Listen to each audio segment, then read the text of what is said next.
All good. So I think we'll start off then just by having each of you introduce yourselves. And then I know Corey had some words he wanted to say to start, and then we can go straight into any questions that you guys have. So yeah, so we'll just go whenever you're ready. Sure. So good morning, everybody. My name is Corey Miller. I'm the Vice President of Provincial Programs for the Saskatchewan Health Authority. And good morning, I'm Carrie Dornstauder. I'm the Executive Director of Maternal and Children's Provincial Programs. And I'm Ron Siemens. I'm one of the pediatric emergency medicine physicians and the provincial head of pediatrics. So can we have you all spell your names too? Is that okay? Sure. Yeah. So Corey Miller, C-O-R-E-Y, M-I-L-L-E-R. If you can just try to talk. Yeah, sorry about that, guys. No problem. I'll push back, you guys push in. Carrie, C-A-R-R-I-E, and Dornstauder, D-O-R-N-S-T-A-U-D-E-R. And Ron, R-O-N, and Siemens, S-I-E-M-E-N-S. So good morning, everybody, and welcome to the Jim Pattison Children's Hospital. On behalf of the Saskatchewan Health Authority, I'd like to welcome you here today. Today we're really excited to engage with our community about what our move plan is for the Jim Pattison Children's Hospital. So we're really happy to host our media partners today to help us get our message across to the community in order to ensure that we can transition our patients and families both from in the hospital and in community into our new setting here in the Jim Pattison Children's Hospital and the new RUH adult emergency. So thank you for joining us today, and we know that there was a media package that went out, and we're happy to take any questions that any of you might have that can help you in getting this message out to our community. Ready for any questions? There were some concerns raised a week or two ago by psychiatrists. Are those being addressed? If so, which ones? Yes, actually, just like all of our departments, as new teams came through, more issues were identified, and it's really important that we're hearing from all of our stakeholders. Dr. Siemens points out we're under constant growth and continuous improvement as we move into the new project.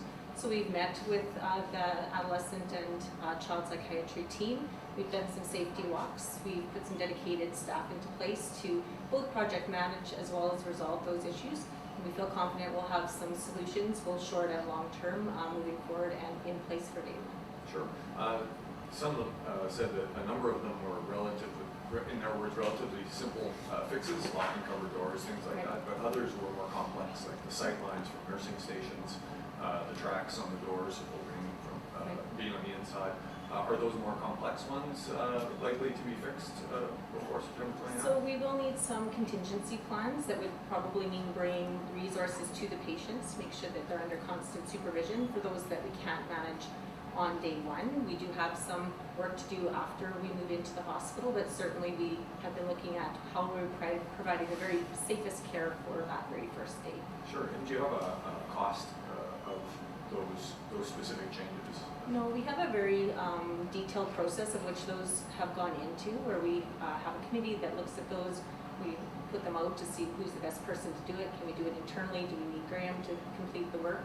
So we put it into that process, and right now we don't have an analysis of that cost. Sure. The walks are just finishing today, actually. I think it's also important to point out that we have to have processes in place to assess our patients so that our patients are always cared for in the most appropriate places. So we'll ensure that those processes are also in place for our opening days. Sure. So if I heard correctly, some of them may not be in place for September 29th, but they're in the works, and you'll put extra staff in place in the meantime. Is that Jason, correct? Or? thank you for the answer, Jason, or the question, I should say. I'm not playing Jeopardy. But when the nursing station is never set up to be a nursing station, it's meant to be a multi-site place where you sit down and do something. The actual care area is right in front of the room, so the sight line really is dealt with already, and the nurse would be there as opposed to back at a station. The doors do break open one way when you move them up, and they come off, so you can swing them if you have to. There are some issues that we're trying to deal with, and so those kind of processes will be in place. I must also say that in our pediatric emergency department, the patients are never by themselves. They're always with either a family, with security, or with a nurse right in front. So we don't see this as the major problem, but when you walk through, you might see it as a problem because you don't know what process we have in place. And child psychiatry, Dr. Fellstrom and I have been talking about this regularly long ago and up until now. And just like every other division, when you move into a new home, you've mocked it up, you've looked at the plans, and they've been written up by excellent architects in the family, and it's all perfect. And you get in and you say, gee, that desk is in the wrong place, that window needs a little help. And so we're having those things, and we're making sure that each division gives us their questions, we deal with them, and we move forward in a continuous process improvement. Sure. And then just finally, aside from psychiatry or psychiatric concerns, the region authority, or the authority officials said there are a number of other action items, I think they were called. Exactly how many are there, and are those, will those be addressed before? So we have 599 as of Wednesday. Most of those are in action. We have a priority process for each of those. Anything that's a priority one will be ready for day one, or we wouldn't be moving. Some of them are going to continue on for a period after, and it may be as simple as, do we have enough lockers for nurses? Do we want to move a desk or a chair? Are we waiting for an extra computer screen? So there's some very simple and there were some more complicated, but we do have a process in place that's managing each of those to make sure we're moving in safely and on time. Is that a concern that you have that many, or the severity of any of them that might not be ready in time? I don't think so. I think we have good processes in place and we've addressed each of them as they've come up, and we have lots of work to do in the next week to continue to make sure we're truthful on that fact, but I feel confident that we're in good shape. And I think if there are any more serious, we would have contingency processes in place to ensure that the building's ready for what we're using it for. When it comes to the psychiatrist recommendations, you said you were going to implement some of them. Could you just give us examples of what you're going to be doing specifically? So I think using Dr. Siemens' example around lines of sight, so the example in the emergency or children's emergency area in a specific room where there was not a good line of sight from the nursing desk into that room, we have mobile carts which we have for our nursing to use. So in that case, if there is a patient that was in that room that's a high risk of harming themselves, we would have that nursing station move to a mobile cart in front of the room, as Dr. Siemens pointed out, that they'd have a better line of sight. So that would be an example. Any other examples? I think it's right now we're still in the evaluation stage, so we've been doing safety walks with joint teams, so physicians from the unit as well as our child and adolescent psychiatrists, to make sure that we're identifying all the issues. From that, then I think we need a little bit of time to really pull back. So some items were already actioned. There were some vent issues in one of the rooms for ligature. We've already talked to the architects, so working on those plans. So some things were already pre-identified, and there's more, I think, coming up. We just wanted to make sure we're being really thorough in this last step in stages. So I think we still have some time today and tomorrow to understand that and then put forward those action plans. I think another example that Jason answered to on his own would be one of the concerns was if we have high-risk patients in some of these rooms that have the Kanban cabinets, which are a really effective way to deliver good patient care, but if there's risk of those patients harming themselves or having access to that, we'll simply put locks on the Kanban carts in the rooms that a high-risk patient would be put into. And those Kanban carts can be also portable, so they can come right out. So we can move furniture around. There were some examples of we needed heavier furniture in some of the family rooms, so we've taken out the existing furniture, we're putting heavier furniture in. So there's some simple stuff that's in place. But we're grateful for that feedback that our clinical staff have provided us, which is a process that we have in place. And now that our child psychiatry team understand the processes that we have in place and are now part of that, as Carrie said, we can work through our walkthroughs with them and ensure that they're comfortable in providing us that input through the regular channels of process. Dr. Fellstrom is the chief of the adolescent psychiatry, and we've had talks, and she's very pleased with the ongoing process and ongoing process improvement and the contingency plans that have been developed. So we're working very closely and very pleased to have her expertise as well. How many sort of child or adolescent psychology patients would you be expecting to accommodate in sort of any given time? That's a good question. If you come into my emergency department on any given day, there's probably one child psych problem, either a behavior problem or anxiety problem or suicidal problem. So probably one every shift, so 3 a day. And right now there are 2 specific rooms in the pediatric emergency that are set up to work with children in this area. So And those we rooms still, are really unique. I think they're important to talk about. So those 2 rooms allow for us to take all equipment outside the room, all supplies outside. The head walls, which have some tubing or cords or any apparatuses for oxygen, actually can be closed down with the garage door and locked.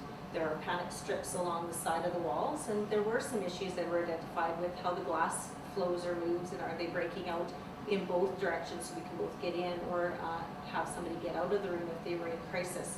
Those are the things that need to be modified. So I think in comparison to current state and moving into the new building, we've got a lot of advances. We've also implemented or will be implementing here shortly psychiatric liaison teams specific for pediatrics. So there will be a social worker and a psychiatric nurse working right in the department helping to support Dr. Siemens and the children's emergency staff and team. yeah, I'd just like to reinforce that because, as you know, mental health is becoming a significant problem, not only in Saskatchewan, but around the world. And so the SHA has responded by providing us with good supportive psychiatric help as we move into the new hospital. And I'm very pleased with this because this is a great need, and the SHA has seen that need and responded. So we're very pleased that government and SHA together have put monies into that. What's the process look like for taking the patients at RUH and bringing them here? That sounds like a lot of work. Yeah, it's been interesting. People often ask what we've been doing since substantial completion. Lots of different things have been occurring. So we started out with really putting all of the pieces into the building, the IT and the furniture, and then we started orientating staff. So staff are orientated to the whole facility, how it works and how it operates, any new systems within. They've been orientated to how their units are working, how we provide care and bring that care to the patients with that staff, equipment, or supplies. And now we're into that patient move. So over the last several months, we have a really coordinated process and plan that will evaluate each patient and their needs in order to safely move them across. We've actually created some routes. We've timed those routes so we can understand our patient sequencing during that move. We'll be supplying staff at both facilities. So we'll have a team at RUH. We'll also have a team at the JPCH. So a shipping team and a receiving team and a transport team that will help to move those patients safely across. In the days leading up to the patient move, we'll be evaluating the specific needs of every child and mom that's in our care, making sure it's safe for them to come across and that those pieces of equipment or crucial items for their care are in place during the move and on the receiving side of the move. And it's a little bit like it happens every day right now, this move idea. For example, you're up on 3rd floor, you need to have a surgical procedure. You are met by your team up top, your nurse, somebody to help move the bed, your family goes with you, you go down the elevator, you move over to the OR, you go into the OR, you're met by another team, you're in a totally new area, you're oriented to that area, and you go through the procedure, and then you're brought back again. Done hundreds of times a day, or frequently, and safely.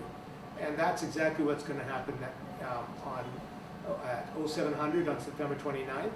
And I'm just happy to say at 0600, when the front doors of the Children's Emergency open, they've given me the great opportunity to be the first man working there. So I look forward to see smiling faces, or hopefully be able to help the children of Saskatchewan on September 29th at 0600. So in this fantastic facility, I might add. Sorry about that. Yeah, no, that's a good point. So we'll actually be closing the RUH Adult Emerge and RUH Children's and Maternal services down on 6 o'clock that morning. And we'll be reopening at the Pattison's Children's Hospital and new RUH Adult ED in Children's Hospital at 6 o'clock that morning. So that's a really good point. So you can watch for signs and posters that'll help to get your patients there. One of the really cool things in our patient move process is that we will have a family orientation. We know often that it's anxiety of parents can be really tough on children, and if your support person doesn't know what you're about to experience, it's hard on them as well. So we'll actually be bringing families across the day before to see the new space, know where the washrooms are, know where food and nutrition stations are, so that they can really experience it well with their child and feel safe and secure in our processes. So we want to make sure our families are well represented in this move as well, both for maternal patients as well as our pediatric patients. I just want to add one more thing. I know I'm doing all the talking, sorry, Corey, it's all good. But I joined the team, the management team in June and came in, and I've just been amazed at the coordination of hundreds of people to get this process going. It has been amazing to see the interconnection of many different teams and groups working together, and I've been very just astounded moving from my small area of the pediatric emergency to see the whole issues and all of them being addressed very, very clearly and appropriately. I think another point that we'd like to share with the community is that this is something that we don't do very often in moving into a new building. I think the last building we moved into in Saskatoon was across the river at City Hospital. So we have engaged with an international moving company, a company called Healthcare Relocation.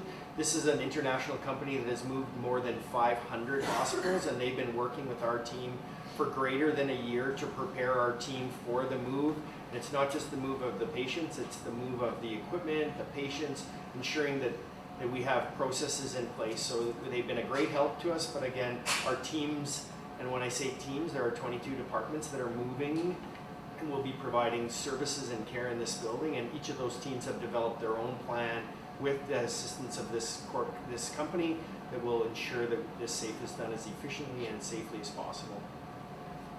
So on the 29th, all existing patients currently will be moved over to this facility, and then also will all of the services from Jim Pattison be available at that date, or is there a timetable for anything that isn't quite ready as of right now? Yeah, so all inpatient services, emergency services, and maternal services will come in on that day, and we'll take our time to make sure we're doing that safely. It's a Sunday, so not all services are available on Sunday. So the Monday following, we'll be bringing surgery in, and there's a slow growth up in the first few weeks to getting that up and operationalized. And pediatric outpatients has a little bit of a slow growth to it too, but we'll be bringing everybody in as quickly as we can within the first few weeks. The orthopedics for pediatrics will start in January. That will be our last clinic. Everybody else will be in within those first 2 weeks, and it's just really about their normal coordination of clinic schedule that helps us to kind of align that smoothly into the new space. So all clinics finalized will be done by January? That's our goal and intent. Any other questions? All right. Well, thank you guys so much for coming. So maybe if I could just add, because I think it's super important, Mums and Kids Health Saskatchewan has a new website. It went live on the 16th, and that's really a great place for families to be able to find information about where their clinics are being held, how to wayfind, how to park, who's here in our new building, and it's also really good for providers across the province to know all the new specialties and subspecialties that are coming into the new facility. So we really want to make sure families know to go there to look for information, and it's now available if you just have to Google Mums and Kids Health Saskatchewan. All right, thanks again, you guys.